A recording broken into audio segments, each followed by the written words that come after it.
ปะอันตากัตสะปัตตางามสัมมาพุทธสานเนอิอเมสังจตุวิอาสติพุทธทานังสันนติเกมรัตถพยากาลันนะโตโหติอาหังวะคานามามิก็วายาพุทธพระกุณังยังกุณพระพุทธเจ้าตนมีกุณอันมากนักอาณาจักรนับบทใดด้วยปาลมีกุณอันพระพุทธเจ้าหอมยับมาด้วยอันเป็นที่จังติดเบิ้งแก่โลกเป็นตนก็บอกจักกันละ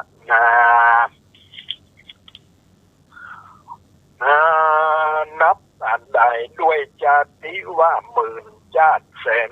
ชาติอันใดดีลีและโคปันนะด้วยมีแต่ดังเราจักรู้มานี้สัทธาสัพพัญญูพระพุทธเจ้าตนตัดสรู้ธรรมตั้งมวล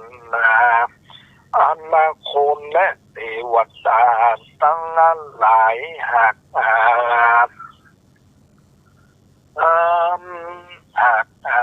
ปุจจาตนเป็น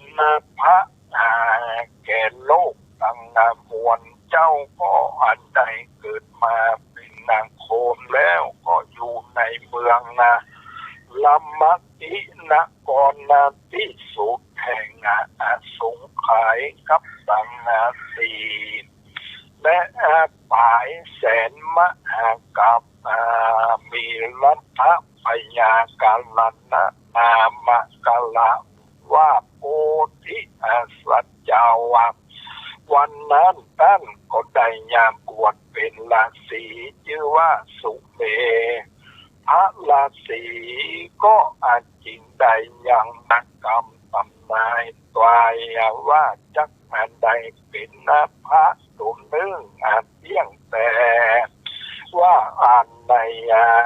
สำนักพระพุทธเจ้าทั้งหลายชื่อว่าเจ็ดอันโตนคือว่าได้ยังรัฐพยากาลันนะในสำนักพระพุทธเจ้าที่พระพุทธเจ้าฟังกลา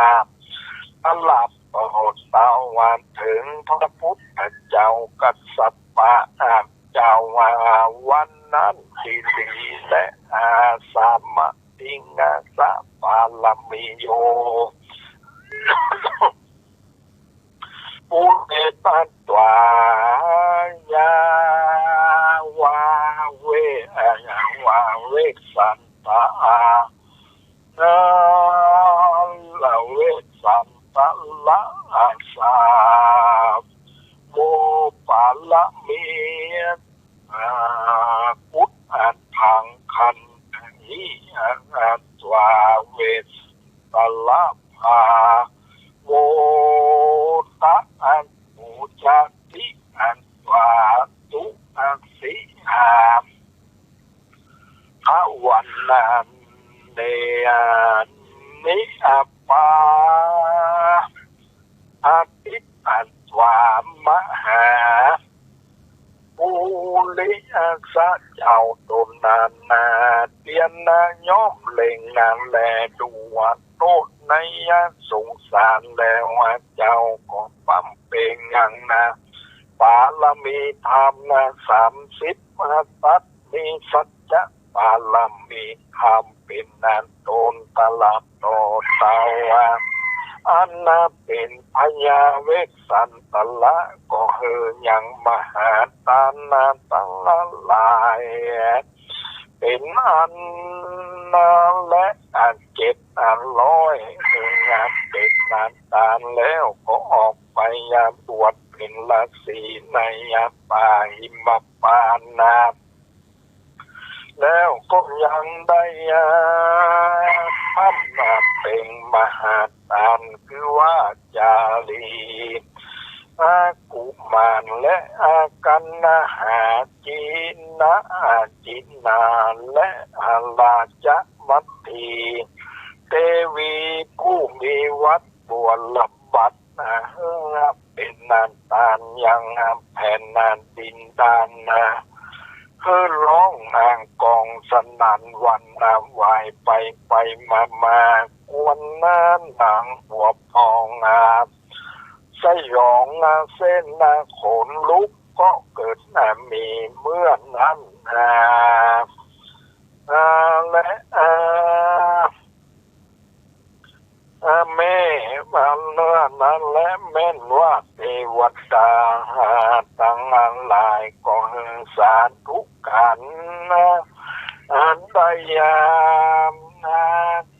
72 คาบด้วยอนุภาพเตจะตานาแห่งโพธิสัตว์เจ้าและในเมื่ออายุจุติตายจากฟากเบื้องโคนแล้วก็ได้เอาโดนเมื่อเกิดจันทร์ฟ้าเลิศตุสิตาสวรรค์กับเทวโลกและเจ้าก็อยู่ในจันทร์ฟ้าเสวยทิพสัมปติตลับต่อเต่าเมียนอายุจุติอาทิแห่งโจรและส่วนวา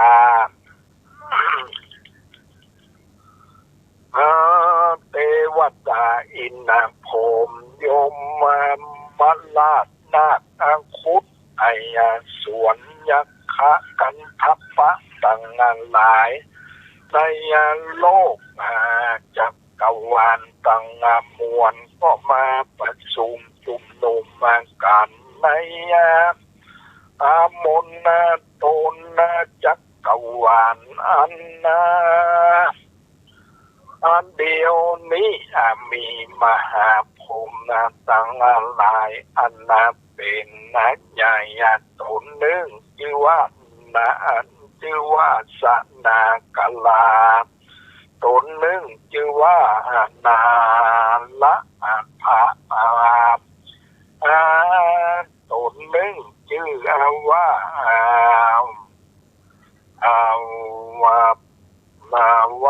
ภักกะลิกาสะอัมปติมหาพรหมเป็นตนส่วนว่าเทวดาตั้งหลายอินพรหมอื่นกว่าโลกจักรวาลบ่อาจขนานับบ่ได้เข้าว่าเขาตั้งหลายกันว่าเขามาพร้อมกันเขาก็ไปสู่เจตุวิมานปราสาทแห่งมหาปุริสเจ้าตนชื่อว่าเสตุเทวบุตรตนแล้วเขาก็นั่งอยู่ด้วยครบแล้วก็เลิกอันเฉลียคืนตั้งขมอมมาอาลาพนาโดยคำว่าดังนี้สาปะสามปฏิสังวิภาภาลนิโยเสสัตโตภานะตาเนนะตะโนสัมนาโพธิปาปุมาลิงสัตตมหาปุริสัจเจ้าตนมีเพียรนันมากนักส่วนปาลมี30 ปัจเจ้าก็ให้ปั้มจริงแล้วก็เสร็จสลอด้วยอานาลูกรักและเมียรักแห่งงานโตนไปเป็นนานตานานนั้นและอาคาแก่เจ้ากู เป็นนอพุทธังกูนะส่วนว่าเจ้ากูก็ได้เฮยังมหาทานนานตังงานหลายและสิ่งและเจ็ดอันน้อยก็ดีเจ้าว่ากูก็นำสัตว์ทั้งหลายข้ามพ้นจากวัฏฏะสงสารนี่แหละอันนี้เจ้ากูก็อยู่เป็นที่เพิ่งแก่สัตว์โลกทั้งมวลนี่สิ่งเดียวและข้าแก่เจ้าว่าตนมีเพียรอันมากนักส่วนว่าสัตว์โลกทั้งมวลที่เป็นอันอันนี้เป็นอันนอนหลับอยู่เสียงการละอันนานนักอย่างอันนักและเจ้ากูตนมีบุญสมบัติอันมากนักเจ้ากูพบอันเตือนยังสัตว์ทั้งหลายงานตื่นตื้นปันนักเจ้ากูจุงข้าวทั้งหลายทุกกินยังน้ำใจใครอันบ่รู้ข่าวบ่รู้ใจคือว่าอมตะมหานิพพานนั้นเด้อข้าแด่เจ้ากูผู้ข้าก็ขออันเชิญเจ้ากูบัดนี้แหละอันตกาละอันนี้ก็ควรเจ้ากูเมื่อมาเอาปฏิสนธิในต้องแม่ชื่อว่าสลีมหามายาลาจเทวีคู่เป็นอากะมเหสีแห่งพญาสลีสุโธธนะนั่นเถิดกันว่าเจ้ากูเกิดในเมืองในเมืองคนแล้วก็จะได้ออกไปบวชแล้วลวดจักได้เป็นพระพุทธเจ้าโดนประเสริฐ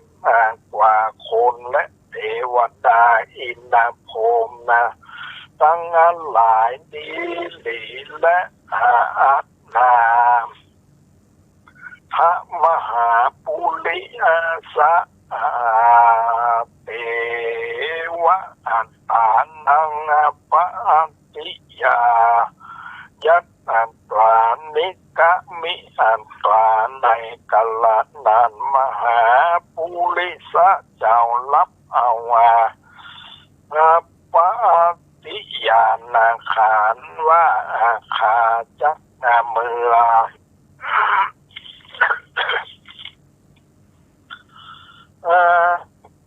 ในเมืองนาโคนและว่าอันเทวดาทั้งหลายก่อนหันและอันเราเล่งดูยังการตั้งหลายอาการก่อนนั้นแลอันนั้นหนึ่งคือว่ากาลสัมปติสมฤทธิเป็นดีมี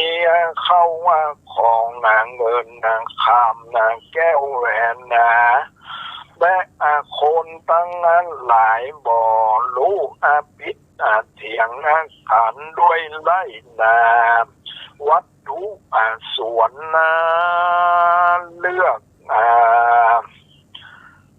ที่ดินอันหนึ่งบ่ก็บ่รู้ลักซ่อนเขาของกันอันหนึ่งก็บ่รู้กับตามมิตรสาจารกับอันด้วยเมียตันซึ่งกันอันหนึ่งบ่าวเต้าพญาบ่รู้พิษเถียงกันด้วยบ้านเมืองอันหนึ่งจุมปูทวีปนี้ฝนก็เตียนย่อมจำเริญตกเสี 15 วันกู้เดือนและอันหนึ่งคือว่าประเทศบ้านน้อยเมืองใหญ่ต่างหลายที่นาใดก็ดีบ้านนาสิดีเต็ม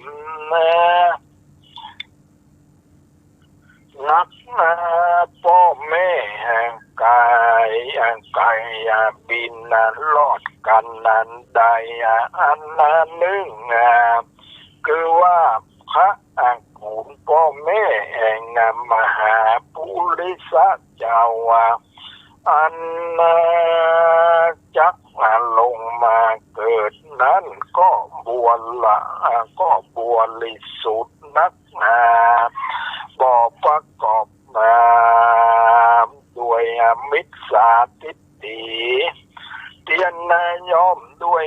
สัมมาทิฏฐิตั้งหลายทุกเมื่อแต่อันหนึ่งคือว่าอายุคนตั้งหลายก็จำเลินแต่100 ปีขึ้นถึง100,000 ปีนั้นในเขตระหว่างนั้นพระพุทธเจ้าตั้งหลายจริงเกิดมาอันหนึ่งก็ควรเลยดูยังอายุแห่งแม่ตนอันจักลงมาเอาปฏิสนธิในต้องแม่ก็นานได้10 เดือนแล้วก็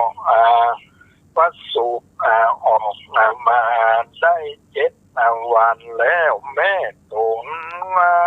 ก็ตายไปเหตุต่างอันเจ้าก็ลงมาเอาปฏิสนธิแล้วนี่เป็นอันนี้ก็เป็นธรรมดาจารีตแห่งพระพุทธเจ้าทั้งหลายทุกตนแต่และเมื่ออายุคนต่างหลายถอยกว่า100 ปีก็ดีมากกว่า100 ปี100,000 ปีก็ดีพระพุทธเจ้าก็บอกว่าจัก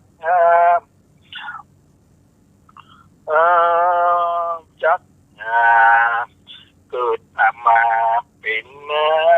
พระสักคาบและเมื่ออายุคนตั้งนั้นหลายทศถอยกว่า100ลงมาลุ่มแต่50 ปีตั้งอันยามนั้นป่าประธรรมแห่งคนตั้งนั้นหลายก็แน่นหนานักแม่นว่ารู้ธรรมสัจจะตั้งสีแต่ตั้งอันก็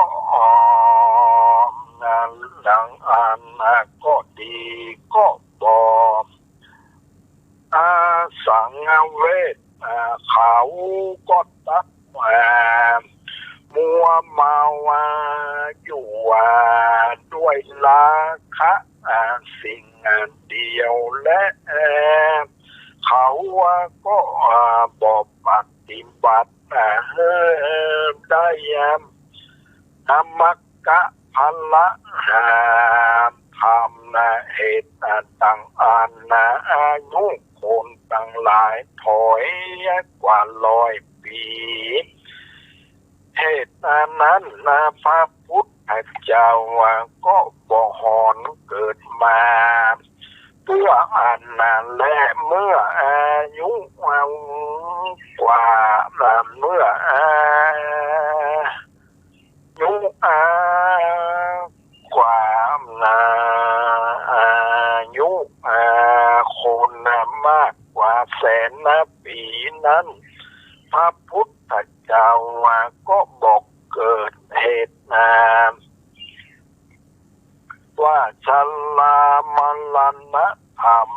บ่ปรากฏแก่คนทั้งหลายและแม้นว่าพระพุทธเจ้าก็เทศนาสำแดงอย่างอริยสัจจะสี่เขาก็บอกเขาว่าใจเหตุว่าอายุคนยืนนักเขาก็จักสงสัยว่าอันนั้นใดเป็นทุกข์อันเป็นทุกข์อนิจจังอนัตตา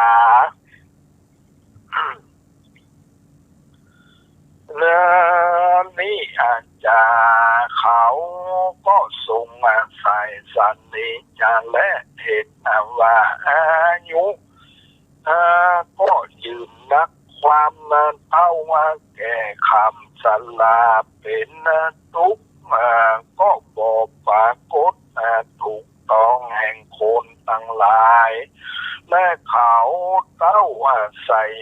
ใจว่าอายุยืนยาวนักสิ่งเดียวและเหตุว่าอายุคนมากกว่าแสนปีนั้นพระพุทธเจ้าก็บอกหอนเกิดมาเพื่ออันและเหตุดังอันโพธิสัตว์เจ้าอันจักมาเป็นพระนิเตียนย่อมเล็งงานดูการประการดังนี้บัวลำมวนแล้วจริงลงมาเป็นพระแล้วพระพุทธเจ้าก็เทศนาสำแดงอย่างอริยสัจจะทั้งสี่เป็นต้นว่าทุกขสัจจะดังเขาก็รู้เขาก็กลัวแต่อบายตั้งสี่แต่แลสำแดงอย่างอนิจจังอนิจจังบ่รู้อนิจจังเขาก็รู้แต่และสำแดงอย่างอนิจจังเขาก็รู้แจ้งว่าศูนย์อันนี้บ่มันบ่เที่ยงแต่และสำแดงอันอนัตตาภาวะ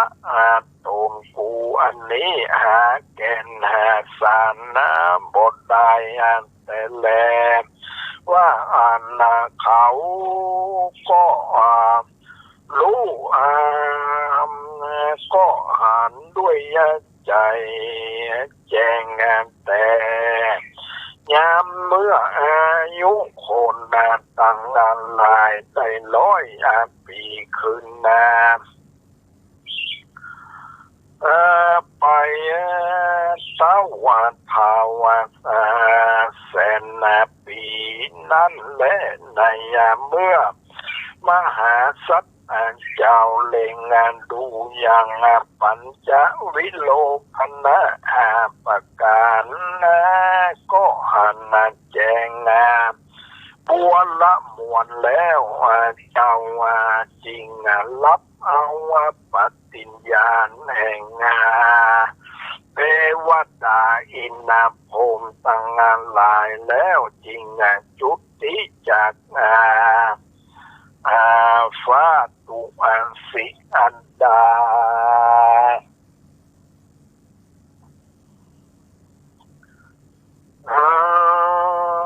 สวรรค์กับเทวโลกแล้วก็ลงมาเกิดในท้องแห่งนางสลีมหามายาลาจะเทวี แห่งพญาสลีสุดโทธนะมหาลาจะก็มาสำแดงอย่างนิมิตเป็นดังจ้างเผือกตัวนึงแล้วมาสลอดลอดเข้าว่าไปในต้องแห่งนางผู้เป็นแม่แล้วก็อยู่และตั้งตะโตปัฏฐายะตั้งแรกแต่กัลละอันหานิมิตอันหานิมิตดังอ่านส่วนกับพระแห่งงานนางก็จริงปรากฏอันใหญ่ขึ้นมาตลับถึง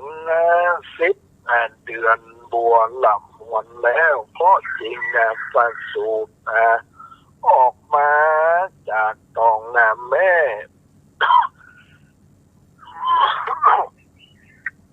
แห่งโตนและเทวดาอินพรหมยุมเป็นพรหมยุมมันว่าตั้งนั้นหลายหากมารักษาเฝ้าเห็นดีนักกว่าตาแห่งงานโทนตุกเมื่อ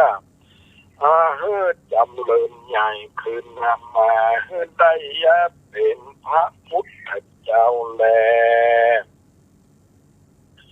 มหาสัตว์เจ้าจำเริญขึ้นใหญ่มาก็เสวยสัมปติเป็นลาจะบุตรโดยบริวารแห่งงานโตนและศีลวิสุทธิและยังมีในวันมีในวันหนึ่งก็ออกไปเล่นในสวนอุทยานแล้วก็จริงอาหารสงสารคือว่าอาหารโคนเท่าข้ามสลาเป็นพยาธิและหารยังคนตาและหารยังนักบวชแล้วเจ้าก็กลับขึ้นมาสู่ในปราสาท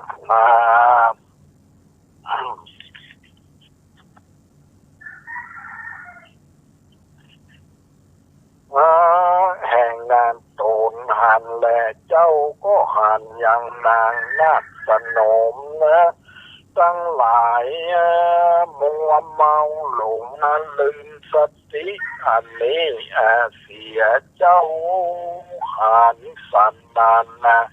ก็จริงมีใจสังเวชใน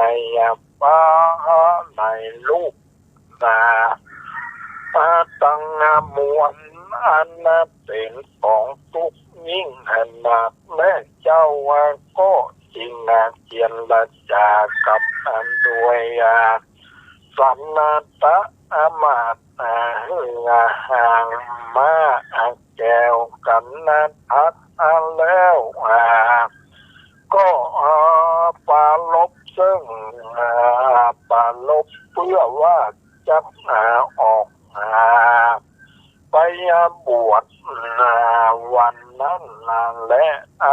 ทะลัตติยังตัดสมิงลัตติเยในคืนนั้นนางยะโสธรมา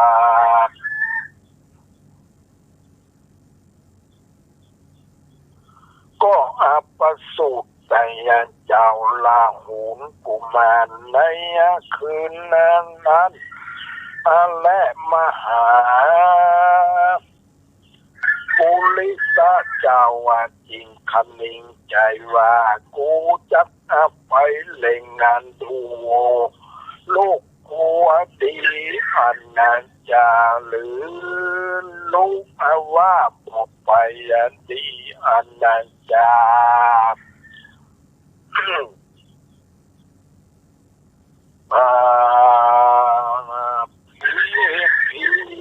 และตั้งกูไปตั้งอ่านกี่อย่างอันกูจะได้ไปบวชบ่ลังจักมีแก่กูจะแลกกูอย่าใจอย่าป่าอย่าใจเฮือนนั้นยะโสธราปิมันตาหันแนกูเด้อกันว่ากูหันลูกกูดังอานามโอนัตตลายอันนั้นจักไปบวชก็บ่จักมีแก่กูจังและลูกกูนี่เป็นนั้นดังลาหูมากลางมุนนันโตนพักจันนะอันสองตัวโลกตั้งมวลก็จะมีแก่กูจะและว่าอันแล้วเจ้าก็ก้อยย่องเขาไปใน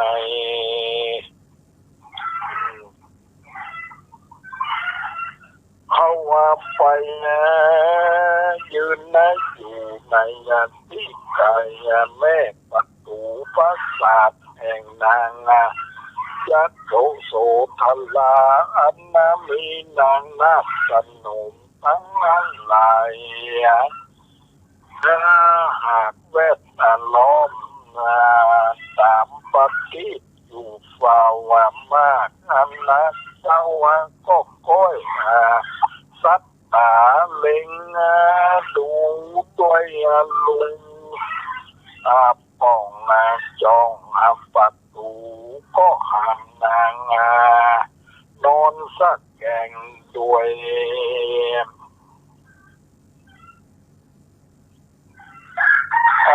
ข้างเบื้องซ้ายยอมือขวากอดเจ้าลาหูกุมานะอยู่อยู่หันแลเจ้ากูเล็งแต่ลูกกูและเมียแห่งงานตูนแล้วก็ย่องลงไปสู่สันตะมาตอันนาห้างมากันทักอยู่ที่ลงมานั้นก็ร้องที่แหนมากนักเต้าได้ยินเทวดาหกตนเทวดา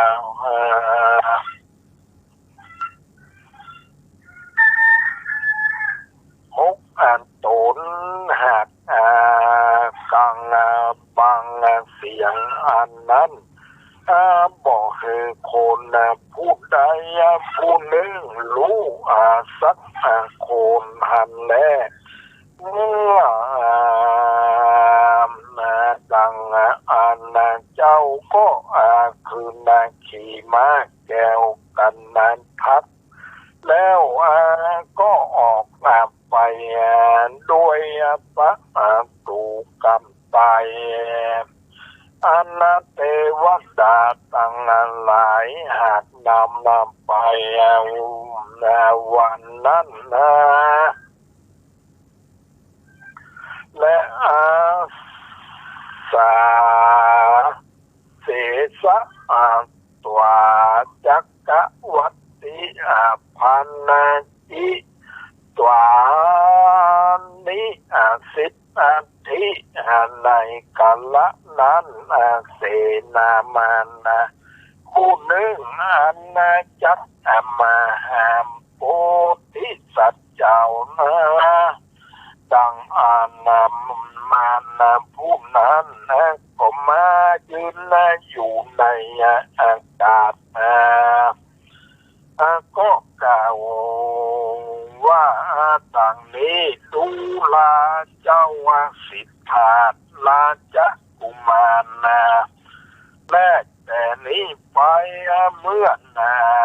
เต้ายัง7 วันส่วนท่านก็จักได้เสวยราชสัมมาปฏิเป็นพญาจักรวรรดิภาพปวิปังสุดแล้วยังกองแก้วตั้งหลายจำพวกคือว่าจังแก้วมาแก้วกุ้งจักแก้วเกิดมีแก่ท่านจะและเจ้าพญาตั้งหลาย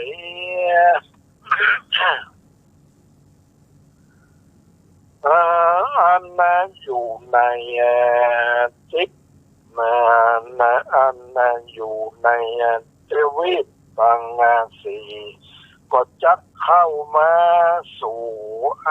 นาลัตพระแห่ง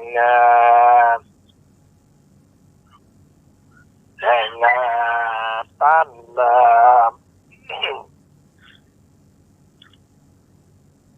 จะและเนี้ยดังลือต้านบ่รับเอาราชสัมปติเป็นพญาจักนั้นจะดังลือต้านปล่อยละเสียจะว่าหันและส่วนโพธิสัตว์เจ้าก็บอกฟังกรรมนั้นสักปาอาหารและก็ออกไปใน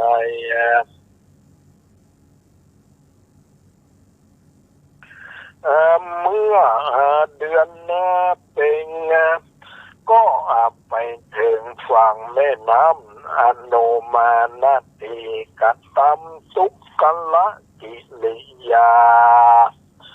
ยังการบวชเหนือฝั่งแม่น้ำเนลันจะลา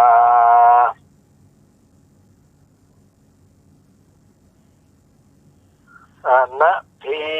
ที่นั้นแล้วก็ปั้มเป็นยังปาลมีธรรมปาลมีธรรมตั้งนั้นหลายควรกระทำดังหรือควรกระทำด้วยกาด้วยลำดับมาได้สี่ส่งใครไปแสนมากับแล้ว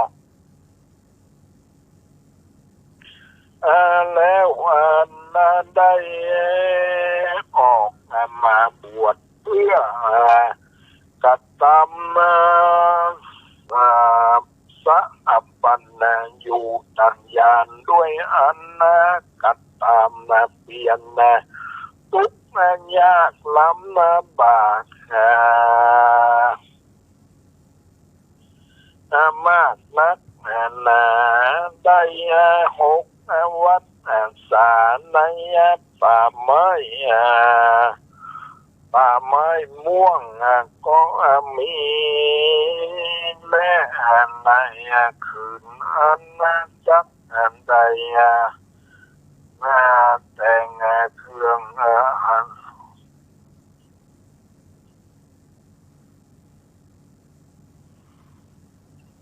อันนี้เรื่องอันนี้เกี่ยวกับธรรมปฐมสมโภชเนี่ยก็คิดว่ามันก็ยังว่ามันก็ยาวอยู่นะมันจะ จบการรู้สึกว่าเนี่ยนานหนึ่งเพราะว่ามันใกล้เวลาที่จะนั้นแล้ว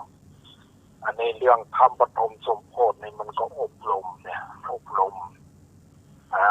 แต่ละท่านแต่ละคนเนี่ยเอาว่ามันก็เป็นประเพณีที่อันดีงามเนี่ย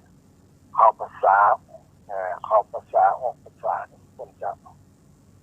โดยบ้านที่เราเข้าเนี่ยมันจะเอาทำอันเนี้ยทำโมเนี่ยมาเทศนากันมีการอบรมคือว่าอบรมเนี่ยก็คือตัวเราเนี่ยแล้วเรามันได้ฝึกหัดมาดีแล้วเนี่ยเรื่องไอ้นี่ต่างๆนะอย่างเรื่องโรคภัยไข้เจ็บต่างๆมันก็เหมือนกับเราต้องต้านทานได้นะเราไม่ได้ไปทำกรรมทำเวรอย่างโดดคือว่า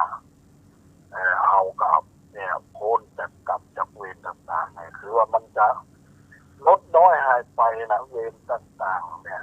กรรมเวรต่างๆบางทีมันก็เนี่ยเราต้องรู้จักปัญหาที่มันเกิดขึ้นแล้วก็เราจะระงับมันอย่างไรเนี่ยเรียกว่าทุกข์นะมันความจริงมันมีอยู่เนี่ยทุกข์เหตุเกิดของทุกข์ความดับทุกข์ข้อที่จะปฏิบัติถึงความดับทุกข์เนี่ยเราเนี่ยทำมาฝึกฝนมาอบรมตัวเองเนี่ยแต่ว่าเรื่องเนี้ยการฟังธรรมนี่แหละเมื่อก่อนเราก็ยังว่ามันฟังยังบ่นั้นนะมันบอกแค่เข้าใจเท่านั้นแต่จริงแล้วเนี่ยยังทำเนี่ยเมืองก็ดีนะทำเมืองก็ดีเราต้องฟังแล้วต้องนั้นดูต้องจิตใจต้องจดจ่อกับธรรมนั้นไม่ใช่ฟังพ้องมาฟังพ้องอย่างนี้มันก็เคยรู้เรื่องฟังนั้นแล้วก็จิตใจเอาไปจดจ่อกับเนื้อธรรมนั้นแล้วเราก็จะไปเข้าใจในเนื้อธรรมเนี่ยนี่มันก็ทำให้เป็นทางเกิดของปัญญาอย่างหนึ่งทำให้เข้าใจในสัจธรรมคำสั่งสอนขององค์สมเด็จพระสัมมาสัมพุทธเจ้าเนี่ยเมื่อว่าเนี่ยพระพุทธเจ้าเนี่ยทุกพระองค์นั้นก็จะสอนแต่เนี่ยสัจธรรมคืออริยสัจสี่คือเกี่ยวกับทุกข์ความเกิดของทุกข์ความดับทุกข์และข้อปฏิบัติคือความดับทุกข์อันนี้เป็นพระพุทธเจ้าทุกพระองค์ย่อมจะสอนอยู่อย่างนี้เป็นปกตินะแล้วการรักษาศีลเนี่ยนะการเนี่ยบางเลยเมื่อเรามีสัมมาทิฏฐิแล้วเนี่ยเห็นทุกข์เห็นต้องแล้วเราก็จะละบาปอกุศลต่างๆที่มันจะเกิดขึ้นกับกายกับวาจาและกับจิตใจของเราเนี่ยบางทีเราเนี่ยทำไม่ได้พิจารณานะปักใจโยนิโสมนสิการนะบางทีก็เราเนี่ยมันก็ทำให้อกุศลเพิ่มคูณขึ้นนะเมื่ออกุศลเพิ่มคูณขึ้นเนี่ยกุศลมันก็ลดลงฉะนั้นอันนี้เราต้องให้มันกุศลมันเพิ่มขึ้นอกุศลมันลดลงภัยต่างๆความกลัวต่างๆมันก็จะลดน้อยคือลดน้อยลงไปเรื่อยๆอันนี้มันอยู่ที่ว่าเนี่ยคือการกระทำของเราเนี่ยอันนี้เรื่องงานทำปฐมสมโภชนี่ก็ดีนะว่าที่ว่าพุทธเจ้าจะมาอุบัติขึ้นนี้มันก็ปัจจัยว่าต้องสร้างความรักเองเป็นหลายๆจึงจะได้มาเป็นพระพุทธเจ้าเราเนี่ยมีโอกาส ได้พบศาสนาของพระพุทธเจ้าแล้วเราก็น่าต้องเอาน้อมนำมาประพฤติปฏิบัติ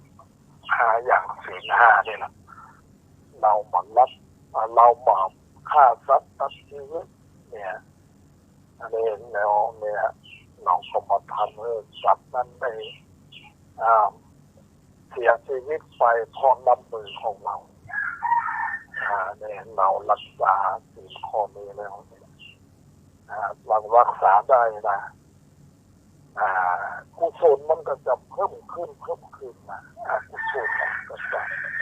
ลดลงเนี่ยอันนี้ข้อศีลข้อที่หนึ่งข้อที่สองเนี่ยก็คือการลักขโมยของคนอื่นอันนี้มันพูดถึงแล้วเนี่ยบางทีไปหาของคนอื่นก็อยากได้อย่างนั้นอย่างนี้เนี่ยจะหาวิธีเอาด้วยการที่ไปทำร้ายร่างกายของคนอื่นได้เนี่ยหน้านี้นะเป็นเรื่องราวที่เราจะต้องว่าพิจารณาแล้วเห็นข้อปฏิบัติที่ถึงความดำเนินวันนี้ก็คิดว่าได้เวลาแล้วก็ขออนุโมทนากับท่านพระครูวิศวัตรท่านพระครูปริยัติแล้วอันนี้ก็ช่วงนี้ก็มาได้พูดคุยกันก็ได้แล้วก็จะไปไอร์แลนด์นั้นคิดว่าวันพรรษานี้ก็คงเรียกว่าเราก็ต้องอธิษฐานเข้าที่วัดนะครับเพราะว่าวันถึงเวลามาก็จะเป็นต้องอธิษฐานเข้าแต่เนี่ยว่าจะออกนั้นนะอย่างใดก็คนละอีก7 วันนะออกเนี่ยเราก็เราก็สัตตะไปได้ไปออกทางหน้าแต่ว่าเรามันมีกฐินนะออกพรรษาแล้วจะต้องได้รับกฐินนะมันต้องอนุโมทนาเรียกว่าอนุโมทนากฐินก็จะเป็นต้องอยู่ไปสักช่วงหนึ่งจนกว่าที่กฐินจะหมดกฐินเราวันนี้ก็ขออนุโมทนากับท่านพระครูวิศวัตรและท่านพระครูปริยัติและท่านผู้ฟังทั้งหลายขอให้มีความสุขความเจริญโดยทั่วหน้ากันขออนุโมทนา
ความเจริญในธรรมจงบังเกิดมีแด่ท่านสาธุชนที่กำลังติดตามรับฟังรายการจาก